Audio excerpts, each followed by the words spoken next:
হ্যাঁ আমি না বলো।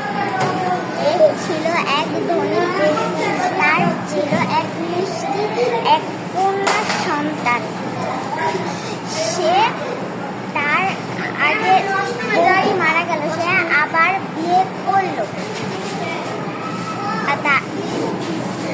তারপর সে তারপরে কি জানে,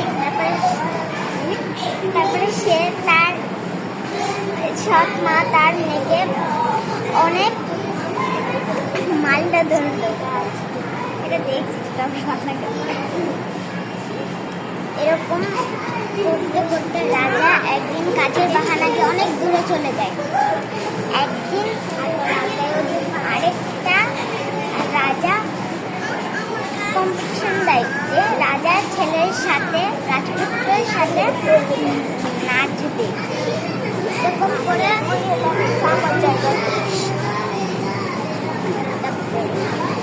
মিষ্টি মেয়েটার মা তার দুই বোন সৎ বোনকে নিয়ে নাচ কম্পিটিশনে গেল। সে মাকে বললেন, মা আমিও তো যাব, আমার কাপড় কিনে দিন। সে বলল, তোকে কাপড় কিনে দেওয়া যাবে না, তোর এই কাপড়ই ভালো। তারপরে সে ঘরের এক কোনায় বসে বসে কাঁদতে লাগলো। একটি পরী এসে তাকে সাহায্য করে, কুমড়ো দিয়ে তাকে ঘোড়ার গাড়ি বানিয়ে দিল, টিকটিকি দিয়ে তাকে গাড়ির চালক বানালো। হ্যাঁ,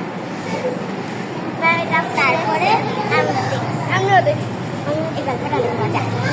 তারপরে পরে মা তাকে অনেক সুন্দর একটি ড্রেস দিল, কাচের জুতা দিল, মাথায় ক্রাউন দিল। এরকম করে সে পরিমা বলল, 12টার কাটায় আমার জাদু ফুরিয়ে যাবে। তারপরে সে গাড়িতে চড়ে গেল, তারপরে অনুষ্ঠানে গেল। 12টা বেজে যাওয়ার একটু সময় বাকি ছিল, তাই না? সে নাচ কম্পিটিশনে গিয়ে সে অনেক মজা করে নাচ করলো। 12টার কাছাকাছি এসে পড়েছিল। সে দৌড়ে চলে গেল, তার একটি জুতা ওইখানেই রয়ে গেল। সে বাসায় চলে যাওয়ার পথে তার জাদু ফুরিয়ে গেল। সে এরকম করে বাসায় চলে গেল।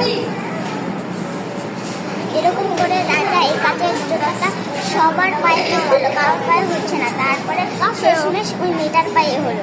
বাহ, তারপরে বিয়ে হয়ে গেল। তারপরে নটে গাছটি মুড়লো, আমার গল্প শেষ। পুরলো।